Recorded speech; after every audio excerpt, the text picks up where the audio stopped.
In Touch Radio or its staff. Yo.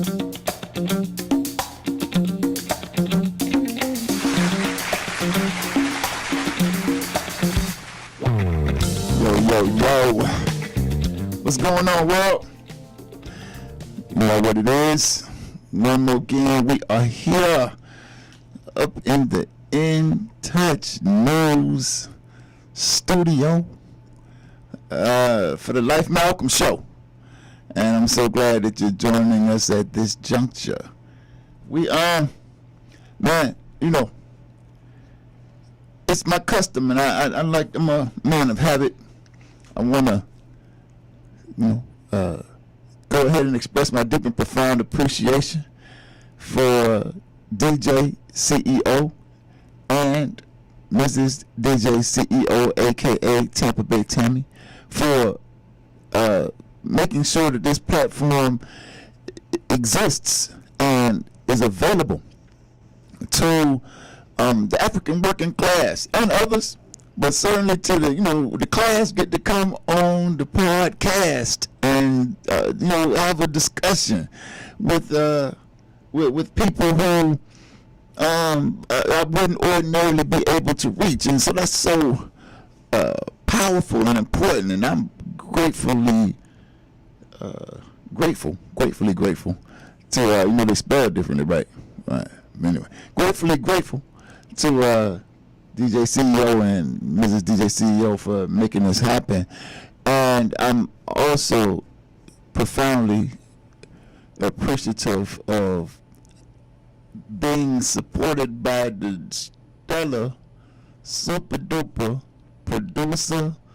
I need to give her another title because she does so much back there. I mean, the producer just seems like such an inadequate word. I got to come up with something weightier. But my super duper producer, that's why I had to use all them adjectives, super and duper and all that stuff. Super duper producer, DJ A to the N to the A. See, I'm trying to put a little something on it because she really does work hard to make this thing look like it's like you want it to look, all professional and what have you. I ain't really come today with like a whole planned out thought. I'm gonna tell you, this is the first time I wish I had callers on a regular, because I just want to just kind of chat with people about stuff. Like, I wish people would call and ask questions. As a matter of fact, to help you with that, why don't I give you the phone number? The phone number is look at me just assuming y'all watch all the time. Y'all got the phone number in your phone on speed dial or something. But the phone number to call in and ask questions, say what you want to say. Let's just chop it up. It's 813-444-9588. And so I do have some things I want to talk about and kind of prepared to talk about, but like I usually come ready to just kind of talk, but I really want to have a conversation. So DJ, you might get pulled into the show. You might pull. We might be up in here. You might have to come around. We might have to switch the camera or something around so that people can see you as you engage. But no, man. Okay, so one of the things I do want to talk about is, of course, Juneteenth stuff. Am I turning up or down? What am I doing?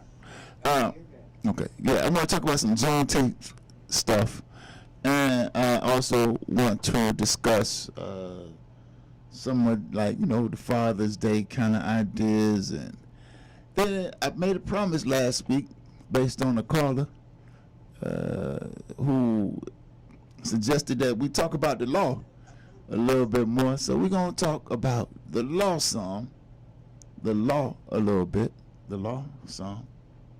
But it's okay. So yeah, man, I would really appreciate it if you call in and just holler at your boy. Just to kind of chit chat, man, kick it, ask me some questions, and listen. I also thought about sharing some of my weaponry with you. I mean, some of y'all might remember when we started the show many months ago. I started, part of the program included sharing quotes. I used to try to start with a quote and end with a quote, and then I found out that an hour is tight time, and sometimes I'm running right into the conclusion of the show, and had to hurry up and get a quote out, and so that idea kind of faded away. But I came across some interesting quotes, some interesting ideas about some African proverbs. How you gonna call me on the cell phone? I mean, watch this. Let's see if they can get him on there. Who is this? This life? Who is this? Oh, they probably one of them people talking about my insurance. Yeah, they got me car warranty thing. Yeah. Carla, you gonna say something? All right. So yeah, now we're gonna put them on speaker. And have a conversation like that. What's happening? Welcome to the Life Malcolm Show. You know what I mean? But so I came across some African proverbs and quotes that I want to share, and I call it my arsenal because I believe 100% that these proverbs help wise men rationalize, reason, and reconcile differences. So I'm protective because I don't think everybody deserves. I used to think everybody deserves like the benefit of my knowledge and wisdom and the lessons I've learned through incredibly painful experiences and what have you. And I don't think that no more. I think that only a select few deserve that benefit. But man, there's some things I do think that you just need to know. So all right, so this is how we're gonna do it. So I'm gonna just say what I want to say about Father's Day. So I'm gonna say a little bit about the Juneteenth thing, and then we're just gonna start talking about these proverbs. And I hope you call in to get in on the conversation at 813-444-9588. If not, DJ, it's on you. We got the shit up in here, and we're gonna give them something, we're gonna talk about it. So, okay, so Father's Day. I guess the first thing for me is I don't celebrate holidays. So, it was weird for me. I posted something on Facebook. Let me tell you what I posted, like in the way of we're talking about sayings and what have you. So, right, I posted this. This is what I posted. I said, suffering is a sinister gift that exposes one to the most extreme emotions and establishes limits no one should cross, lest they too discover suffering. And I posted a picture of me that I thought might be handsome enough to get somebody's attention to the quote.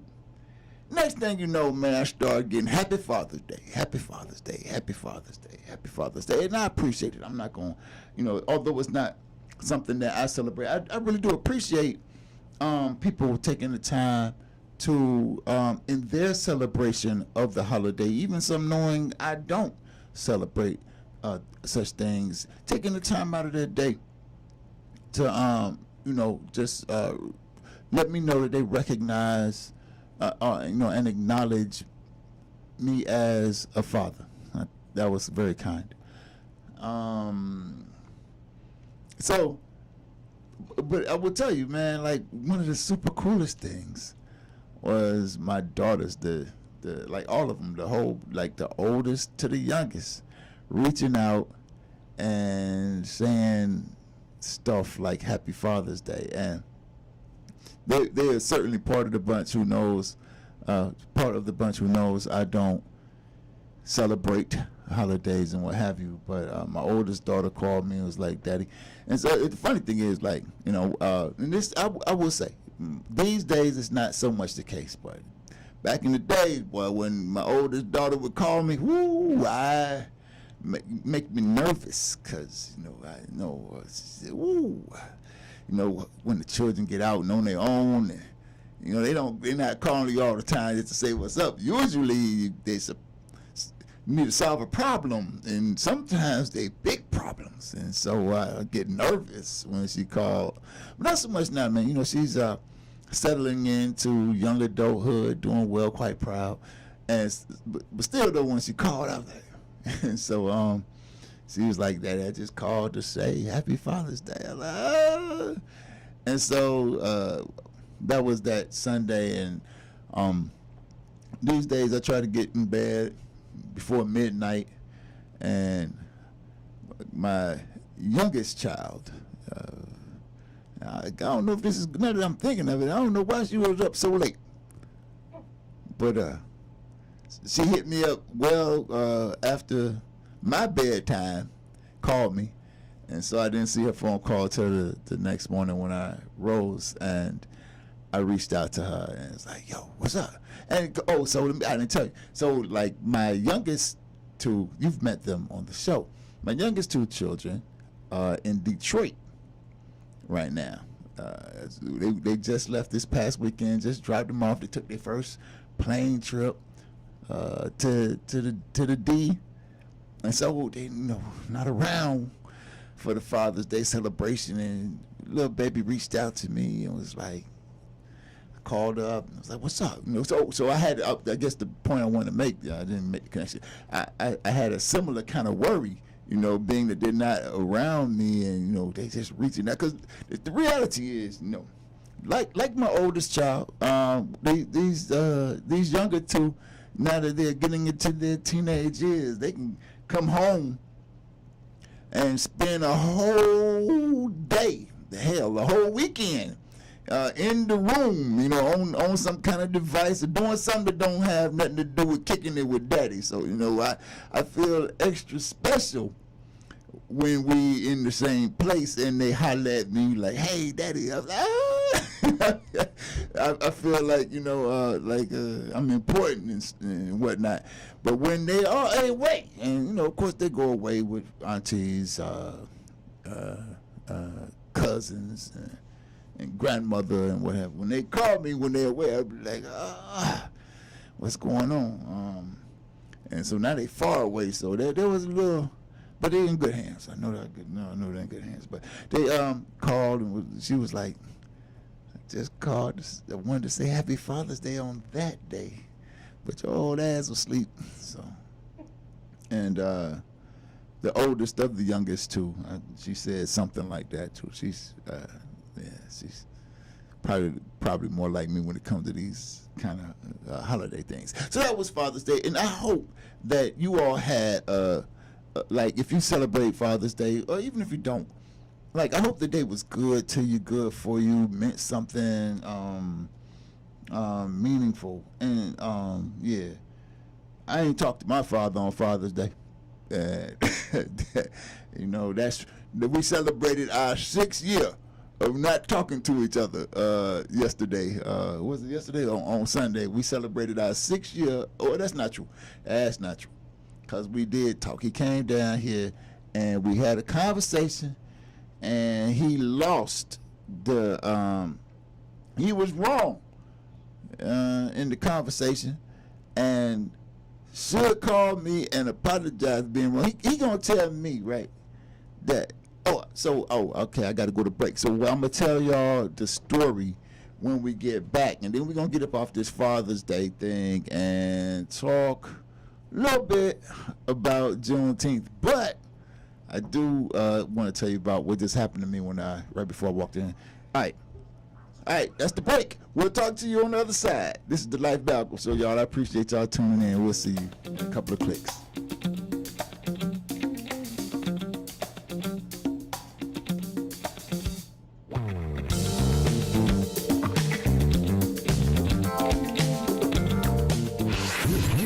Favorite old school.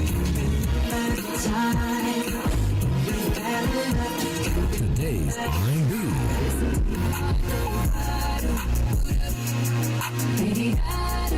With a smooth touch of jazz.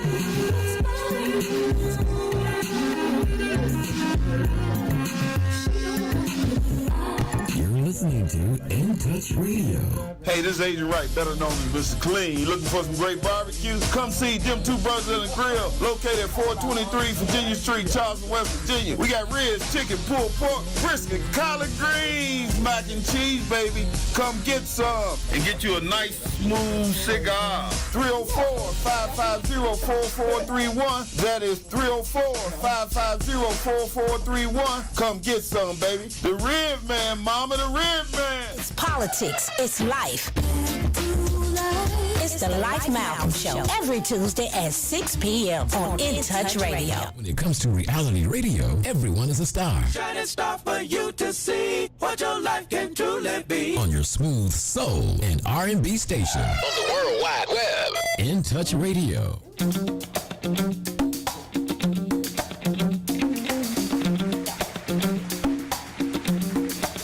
Yo. What's up, world? Alright. We back. It's the Life Malcolm Show right here on In Touch News, where everybody is a star and the biggest star is the people who call. That's to me. Alright, so let me get right to it. Oh, yeah. So many years ago, 2000. Many years ago. So long ago I can't even remember. It wasn't 2000. It was 1997. I flew out of car, broke my jaw, broke my neck, all that stuff, cut my liver, lung, spleen, subdural hematoma, all that, right? And so my pops came up from Mississippi to we talked more frequently back then, and he came up to do something, say something, and, help me out or what have you. And so he drove me from Orlando. So I had to crash in right around us in Sumter County, not too far from Orlando Regional Medical Center. And so they helicoptered me to the Orlando Regional Medical Center. So my pops came to Orlando, and when the hospital released me, drove me back to Tampa. And I'm here in our first conversation in 5 years, which just happened a few months ago. I told him that he drove me home from the hospital. He's like, "No, I didn't. You always want to make me think I don't know what I'm talking about." Anybody who knows my father already know where I'm going with it, but it's real. But I was like, I do, because I remember it was one of the most torturous experiences in my life. Because, listen, I didn't have insurance. I flew out of a car. They tell me I flew out and landed about 50 feet away from the car, right? And I flew out of the driver's side window. I was ejected at the driver's side window, not the windshield. I came out the driver's side window. So my 6-foot something frame, for those who trying to get my exact description, my 6-foot something, 200 something pound frame flew out the driver's side window. So I'm doing all this twisting, turning. I done broke my neck, broke my jaw, cracked my head. I'm in bad shape. You know how long they kept me in the hospital? That was on December the 28th, 1997. They sent my ass home on January the 1st, on my birthday, 4 days later. The day after, they wired my jaw shut. I guess I already spoiled that. I told you how they sent me home. They didn't send me home in an ambulance. They sent me home in a car. I'm in the back seat of the car, sitting up. I done been laid out in a hospital bed for 4 days. Ain't moved except for when they dragged me from the hospital room to imaging and then the surgery. And now I'm sitting up in a car. Every part of me hurts. And this father of mine Oh, this reminds me of a song. I gotta tell you about these songs I'll be right. This father of mine, though, drove me home from Orlando to Tampa, hitting every bump, crossing every railroad track, stopping at every stoplight and stop sign like he didn't have an injured son in the back seat, yo. I remember that ride. But anyway, he was. I expected he was gonna call and at least apologize or something this year, say he was wrong. But probably gonna be another 6 years before we talk pops. But I love you though, for real. You know, I do, and I don't mind saying that so the whole world can know. Okay, all right. So, man, there's so many things I want to tell you. Okay, so I told you, and I got a song I want to tell you about, and but I'm gonna tell you about what happened to me outside, because this the precursor to the Proverbs, right? And kind of how I live my life, my arsenal, my ammo. I truly believe that timing is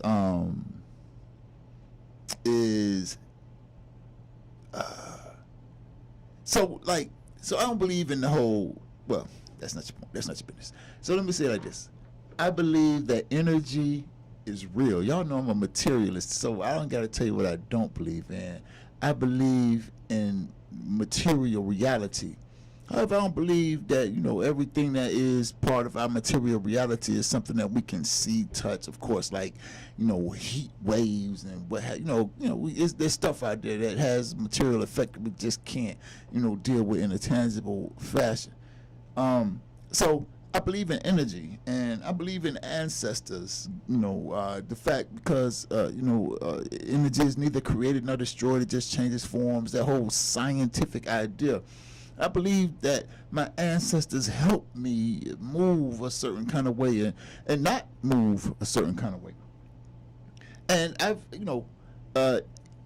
learned to believe in that and stay committed to that belief, even, you know, whether it works out favorably for me or what I consider favorable at the time, or if it doesn't seem favorable at the time. You know, you can't be wishy-washy, lukewarm.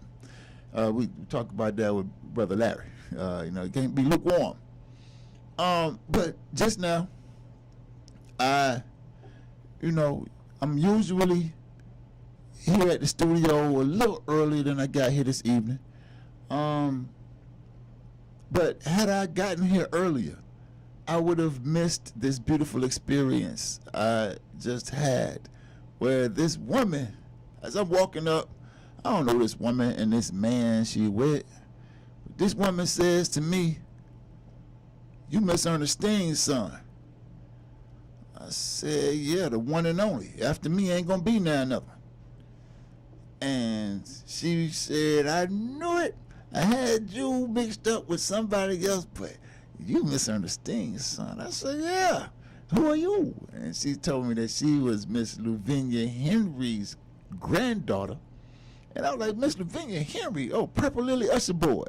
Brown tinted hair with the tinted glasses. Oh, I know Miss Lavinia with the white gloves. Oh, yeah, I remember Miss Lavinia." And so we had this very pleasant exchange for a moment. And then I asked the sister, "Well, how did you know I'm Miss Ernestine's son?" She said, "You look just like her." And doggone it, I know I do. But that's one of the things that make me very happy about. I look like my mother, and I look like my father, and it's funny. But so yeah, I just thought that just really, made my day, as people can say. I don't know exactly what that means, but I think I know what they mean when they say it, and I think that's how I feel. Yeah, made my day. Yeah, I'm Miss Ernestine's son. And I think the thing that was the most important part about that moment was I had the opportunity to say, "Yup, the one and only, and after me ain't gonna be now another one." Now, if she have another one at 80-something years old, because she gonna be 81 this year, she has another one. Well, I was wrong. That's all I can tell you. Shouty. All right. So, all right. Okay. All right. So yeah, like so we're gonna get to my proverbs, but we're gonna do Juneteenth, but and then some law. But before we get to that, so that thing I said about this father of mine reminded me of this song that I wrote. I didn't really write the song. I just kind of remixed the song. I do that. I had this propensity. I don't know if I ever told y'all about I had this I can't call it an alter ego because although it might have been, I don't want to admit to that. It was more like we'll call it a character I created. And I called him Vulgar Boy, but then I found out that there was like an artist out there like that. So I got to find another name for him. But so Vulgar Boy, for lack of a better name. As a matter of fact, I don't want to use it because, like I said, so let me. What can we call him? The other side of life. Huh? How about that? The other side of life. We'll call him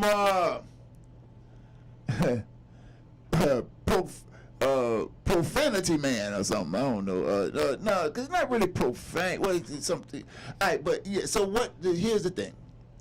We'll call it. We'll come up with him. We'll come up with a name for him. But here's the thing.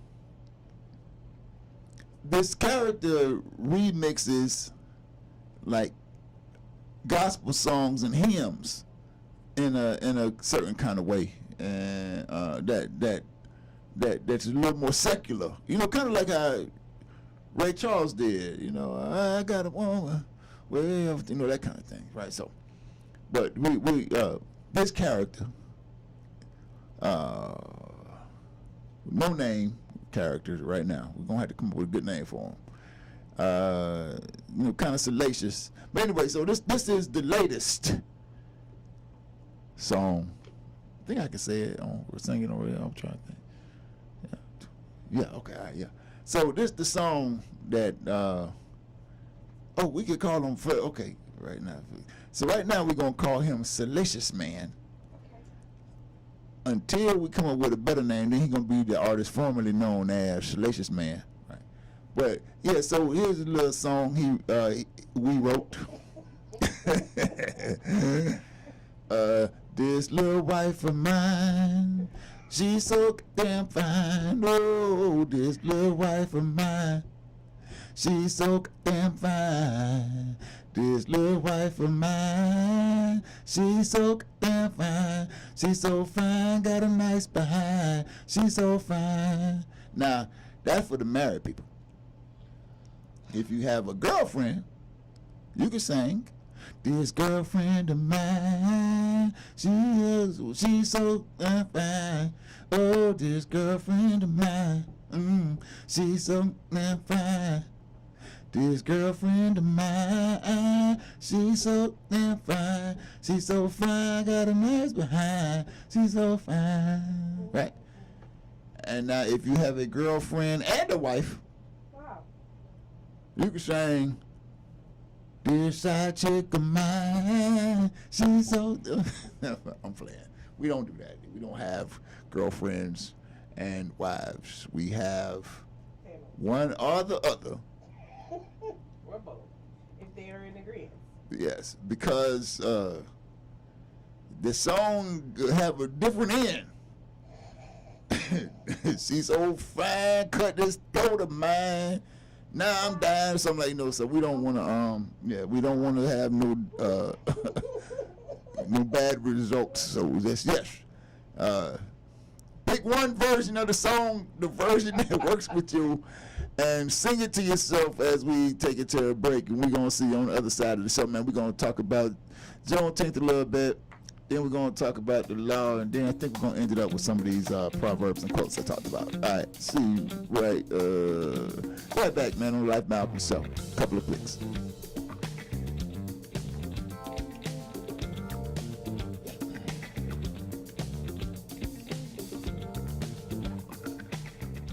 Don't miss the first annual Amateur Grillers Cook-Off coming to the Tampa Bay area on Labor Day weekend, September Hosted by the Dr. K.C. Patel High School, located at 10721 Rollison Ranch Road, right here in Tampa, from 11 a.m. to 5 p.m. There will be a $500 cash prize to the best amateur griller. If you feel that you got the skills, then you need to bring your grill. It doesn't matter how big or how small. You can drive it up, push it up, pull it up, or even let grandma and grandpa help you set it up. Just bring the entire family out and enjoy some of the finest amateur grill meats. Sample the sauce and find out who has the best sauce. Bring your meat and put it on a plate, and let's see if you have what it takes. For vendors information, text 813-965-4456. Catch my show that will be all up in your business. Let's Talk Business with Cheryl J. Kuso. Every Wednesday at 12:31 p.m. My business experts provide insights for business entities and entrepreneurs. So join us every Wednesday from 12:31 p.m. to 1:31 p.m. at www.intouchnews.com. Catch my show. Hey, this is Tampa Bay Tammy. Tune in to In Touch Radio. Let's share something about ourselves. Reality radio, where everyone is a star. In Touch Radio. Hey, this is Tampa Bay Tammy. Tune in to In Touch Radio. Let's share something about ourselves. Reality radio, where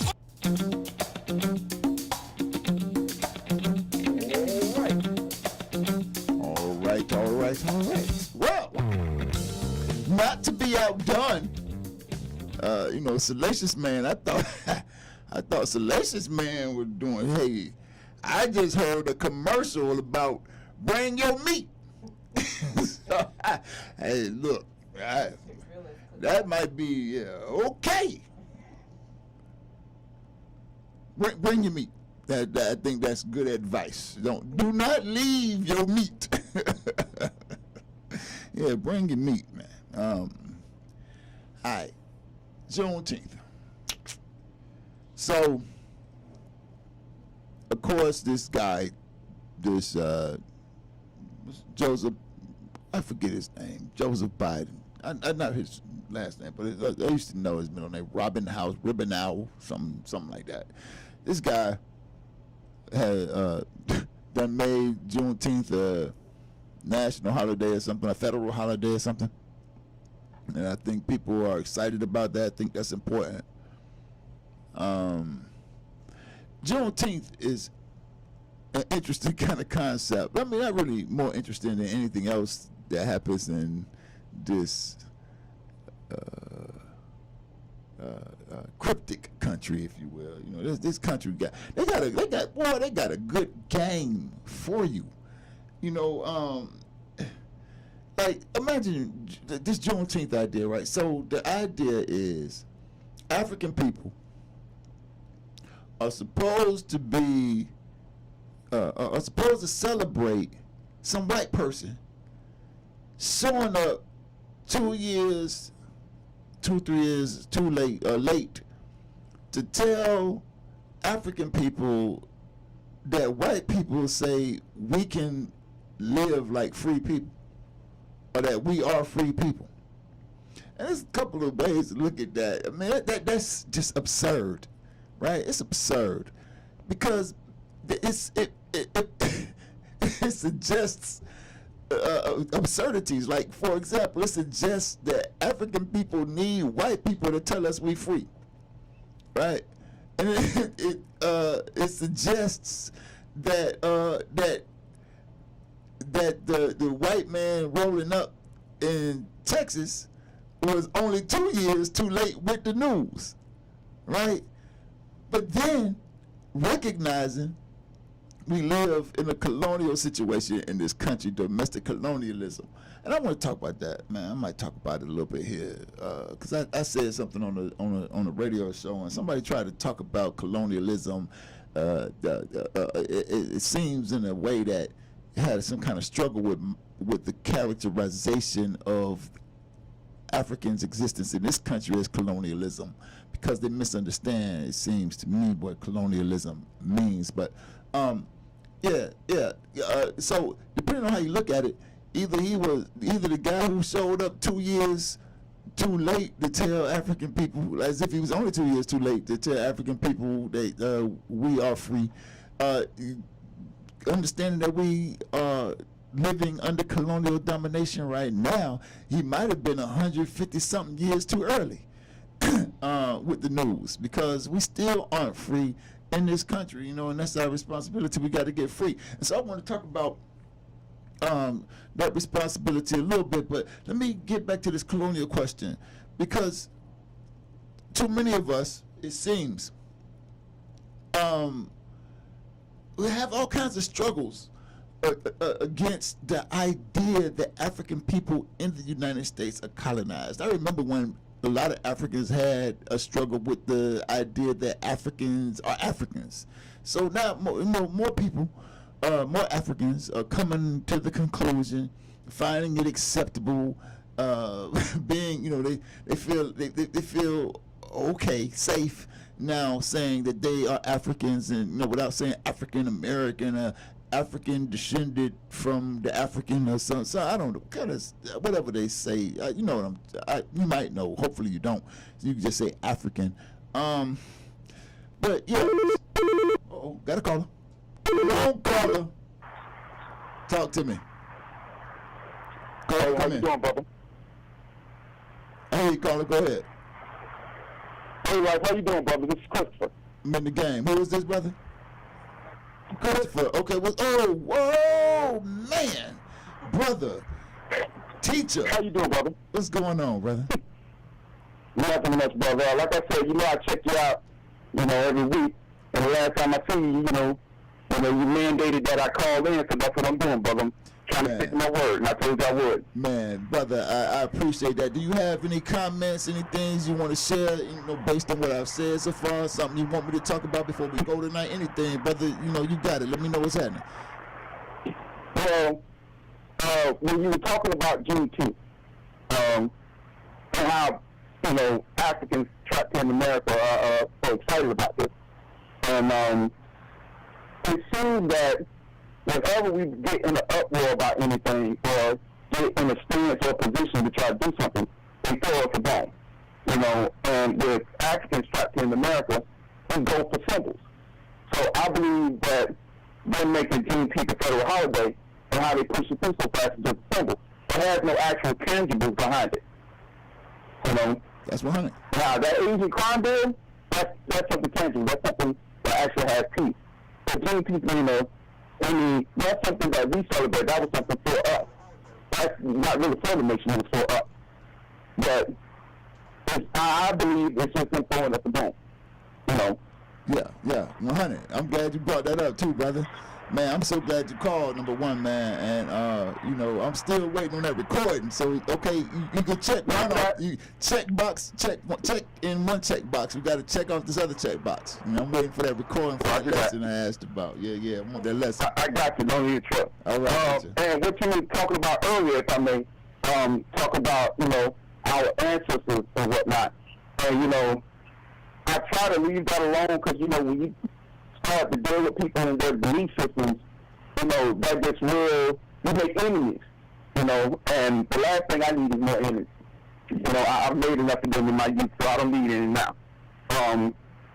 But like you said about the law, the first law of thermodynamics, that, you know, energy cannot be destroyed or created, it just changes, you know, position, it just changes shape.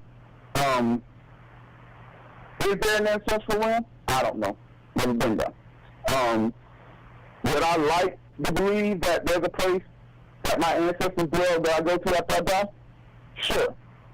But, you know, I'm a concrete, sequential type of person. I can't tell you what I believe. I can only tell you what I can prove. And I can't prove any of these things. They're all just feelings. And as we all know, brother, feelings change. You know, I was just buried my sister the other day. I hope she's someplace waiting for me. You know, but I don't live my life thinking that. Because I find if you do, it's almost like how a lot of people believe Jesus is going to come back and set the world straight. You know, that's fine, but that also puts you in a condition of being lethargic where you don't actually do anything to change your position. Because Jesus is coming back, and he's going to set everything straight. So I don't actually have to do anything. you know, and I choose not to live my life that way. Yeah, no. But some people do, and that's fine for them. Yeah, no, that's 100. But so I just want to. I'm glad you brought it up too, because maybe I'm unclear when I say what I said about that energy. I don't believe that our ancestors' energy is anywhere else other than here. You see what I'm saying? Mm-hmm. And yeah, so I don't know if there's some other place or something like that. I don't know about that. But when I talk about energy, I mean like for real. I'm gonna tell y'all something. Like, here's a jewel. I said I was gonna give some jewels in the form of proverbs, but here's a jewel. A friend of mine once told me that I had a lot of energy, and you know, like that people could feel. And I wasn't sure that it was true. And I being a materialist, I wanted to know how to measure that. He said, here's what you do. When you find yourself in a crowded room, start on one side of the room and just, try to walk across to the other side of the room without touching anybody or saying anything to prompt them to move out of your way. And, you can see, people will feel your energy. And it will part like the Bible said the Red Sea did, and you ain't never got to tell nobody. This is what he's telling me. I ain't never got to tell nobody, how it worked, whether it worked, whatever. But just do it. And I put it to the test a few times, and I've seen people just like whether they drop something or think they feel something, gotta go see somebody they need to talk to, some kind of way. The energy just moves them out of my way. I've also seen experience where people stay right in my damn way. But what I learned about that is that some people just can't feel nothing. You understand? And they dead to energy, but that doesn't mean that energy is not here and doing some real stuff. Magnetic, thermodynamic. Heat, like you say, heat somebody up. So. So that energy I talk about is not some energy somewhere else. It's, our ancestors, the same energy they had, the same spirit Malcolm had here when he was flesh and bone, is still here, moving in material ways. And so at least that's where I am right now in that belief system. Well, I would say to like your example about you moving around in the room, you can chalk that up to simple particle string theory. How all the elements in the universe are actually connected to each other in ways that we don't quite understand yet. So as you're moving through this room, the energy you project is connected rather to the rest of the energy in the room. Right. And if you and they actually proved this with the experiment where they collapsed the wave function. Well, they noticed that when you look at a particle, it's actually, when you're not looking at it, it's a wave, and when you're looking at it, it's actually a particle. It's because it's connected. Yep. And as you move through the room, the way these things are interconnected doesn't change. But only merely their position to each other changes. Yeah. Yeah. And so and they say life deploys a vacuum. So whenever there's a vacuum, life finds a way to fill that vacuum. That void. Yeah. By you simply moving through the room. You're not, you're just simply changing the position of all, because we all break down in this material realm into atoms. Yeah. You know that, brother. Yeah. And so, we move, some atoms repel, some atoms attract. Right. And so as you move through the room, depending on what positively or negatively charged, you get a different outcome. 100%. Hey, Chris, I got to get ready to go to break, man. I really appreciate the call, man. I mean, I thought they made my day outside. You made my day. You topped the day, man. Thank you so much for calling, brother. And we're going to talk soon, man. I'm holding you to that recording, too. That's 100. Definitely, brother. All right, brother. I appreciate you letting me talk on your platform, brother. You be. Oh, man. Nah, man. It's an honor, man. Thank you so much. I appreciate it. You be safe, brother. Peace. To be continued. So we're gonna go to break right quick, man, and when we come back, we're gonna talk a little bit about some of these proverbs, and then we're gonna talk a little bit about the law as promised. I'm a man of my word, so we're gonna talk a little bit about the law, but we're gonna do that on the other side of the break. You can call in too. It's 813-444-9588. I would love to hear from you right here on the Life Malcolm Show. See you on the other side.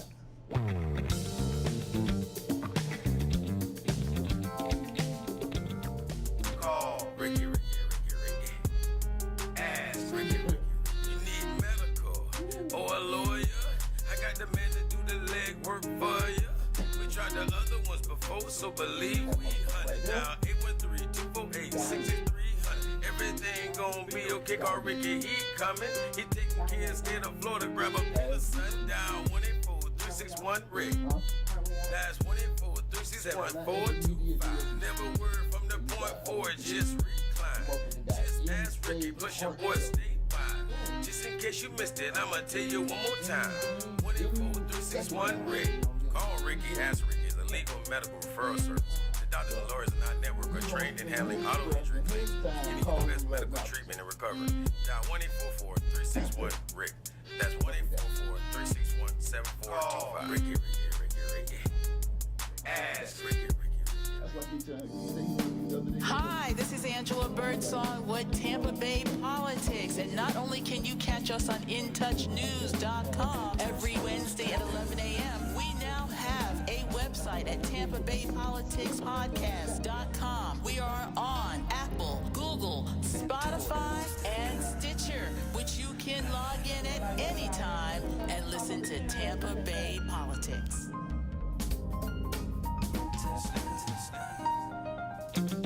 Sound real local.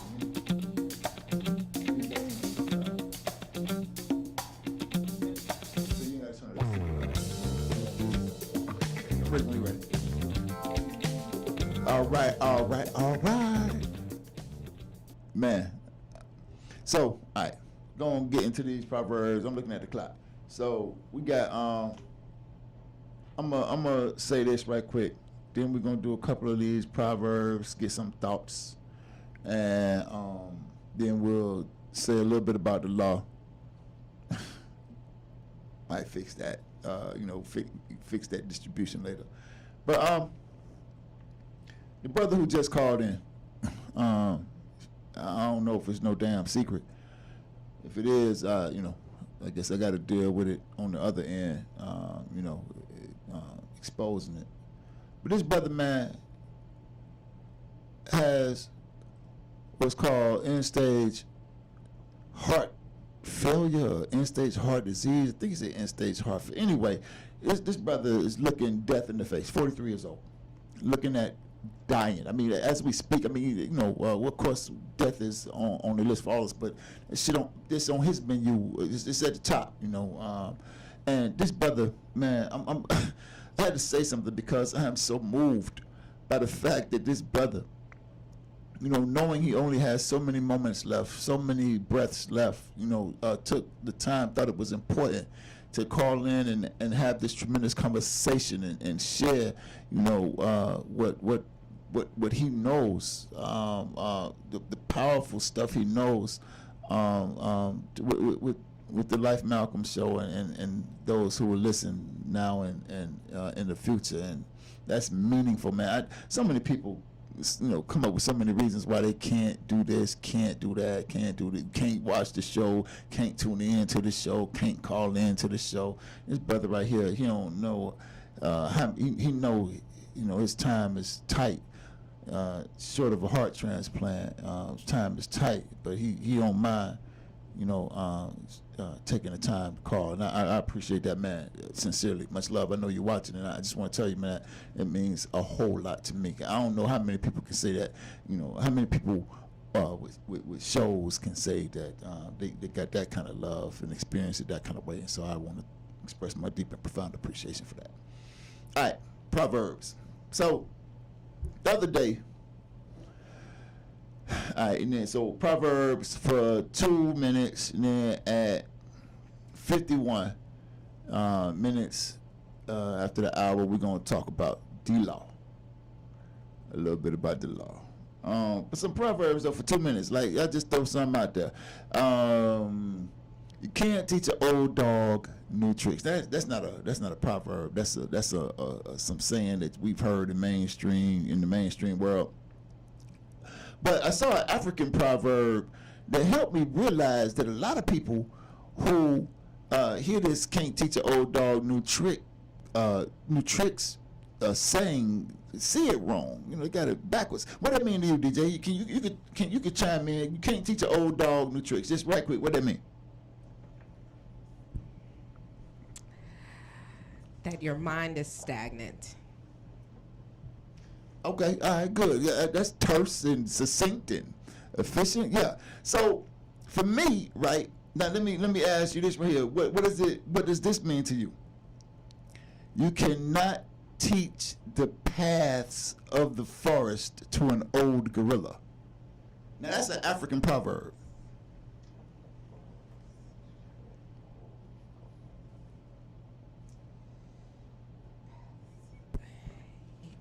An old gorilla has not traveled all the paths. Possibly, maybe, I don't know. See, I think you're trying to fit the old dog new trick rationale into the gorilla. The gorilla. Say it again. You cannot teach the paths of the forest to an old gorilla. Well, the gorilla isn't the forest. Huh? The gorilla isn't the tree, so why would you try to teach it the path? The paths of the forest, that's trees, right? What are you trying to teach The it? gorilla lives in the forest. All right, you know the trees, don't you? He know the paths. That's the old gorilla knows the paths. So you don't need to be taught. Right. And so that's how I see that you can't teach an old dog new tricks. A lot of people think that it means that people set in their ways, their mind, can't stagnant. But my thought is, I'm an old dog. I'm an old dog. And it ain't too many tricks you can come and teach me. I ain't saying that. Woo! But look at it. But I know some old dogs, you know what I mean? And I know for sure. Man, let me tell you something, boy. I got my ass whooped in poker a couple of times. But I thought I knew the tricks. Watch this right here. Man, them old men took my money. Look, they beat me so bad they gave me the money back. You understand? So, yeah. So I see the can't teach an old dog new tricks, meaning like, yo, you just don't know how much this old dog know. Think because he's old in the corner. You know what I mean? All right. That makes sense. All right. Here go one. If you marry a monkey for his wealth, the monkey. Wait. If you marry a monkey for his wealth, the money goes, and the monkey remains as he is.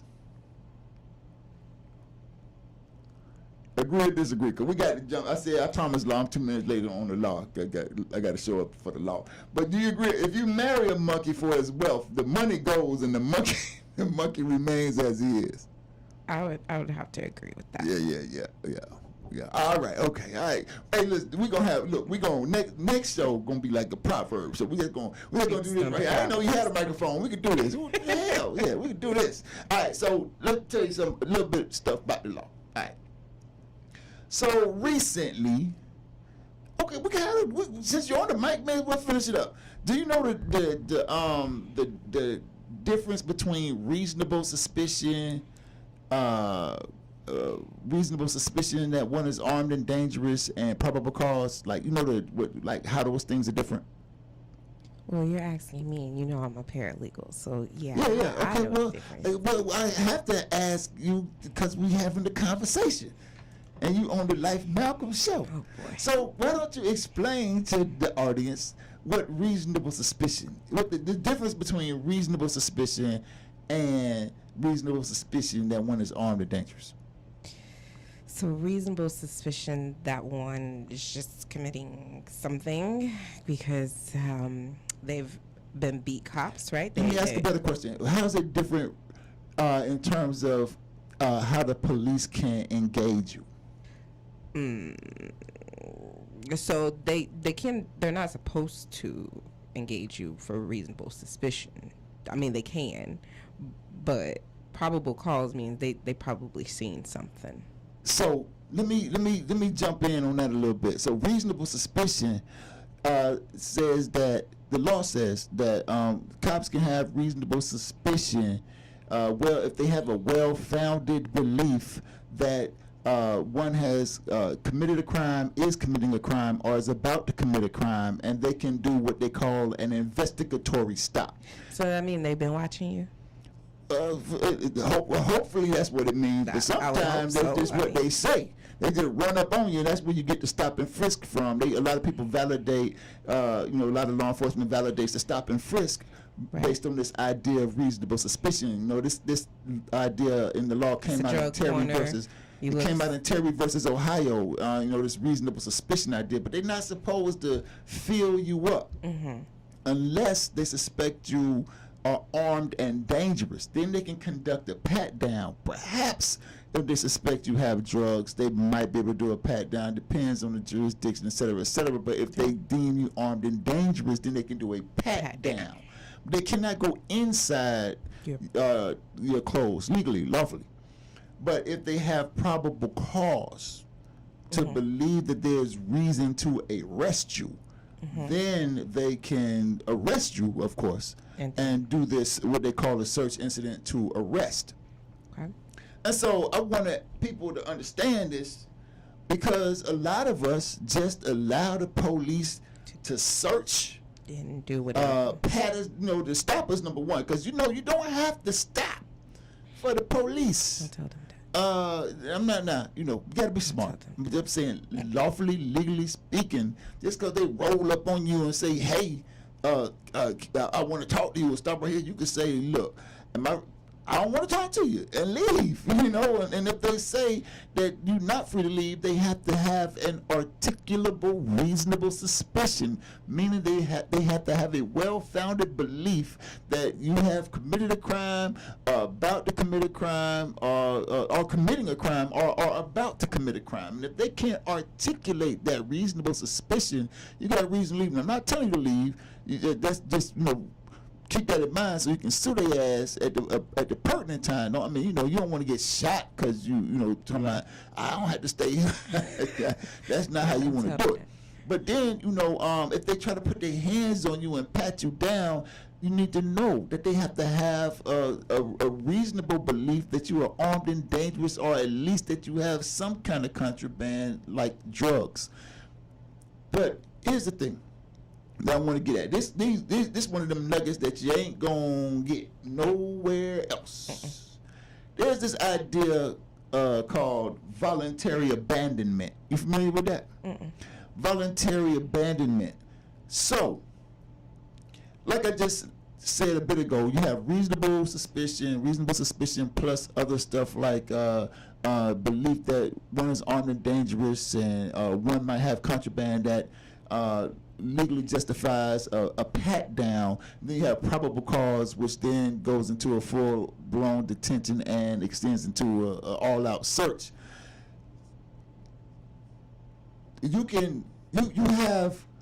One has a legal fight in court if the cops overstep the scope of their authority in any of those situations. In other words, if they patted you down when they only had reasonable suspicion, but not reasonable suspicion that you armed and dangerous or had contraband, they exceeded the scope. Whatever they find on you when they pat you down should go out based on the exclusionary rule. If they go in your pockets without having probable cause and arresting you, etc., of course, this is all, presupposing there's no search warrant or any arrest warrant. So, then you have some legal recourse in court. But here's where you give up a legal fight: is this thing called voluntary abandonment. If you running and you got something on you and you take it and you toss it, oh boy, that's voluntary abandonment. And so now you can't say that you are constitutionally protected based on the Fourth Amendment, unlawful search, because you done gave it up like you gave up garbage, and anybody can go rummaging through your garbage. So I'm telling you, if you got something on you and you can't throw it away without getting caught, the best thing to do is to get caught with it. Fight in court, because a lot of times the people overstep their boundaries, man, and there's a fight there to be had. But if you voluntarily abandon the contraband, you're going to lose that argument every time. All right, so I told y'all I was going to give you some lunch. That's a good damn nugget right there. So, hey, I hope that y'all enjoyed this experience as much as I have. I really appreciate it, from the time I walked in and really up to the time I'm walking out. So, I'm looking forward to seeing you on the Life Malcolm Show next week. And, yeah, it's the In Touch News. where everybody's a star. Y'all the biggest star. Yeah, all right. We continue, y'all.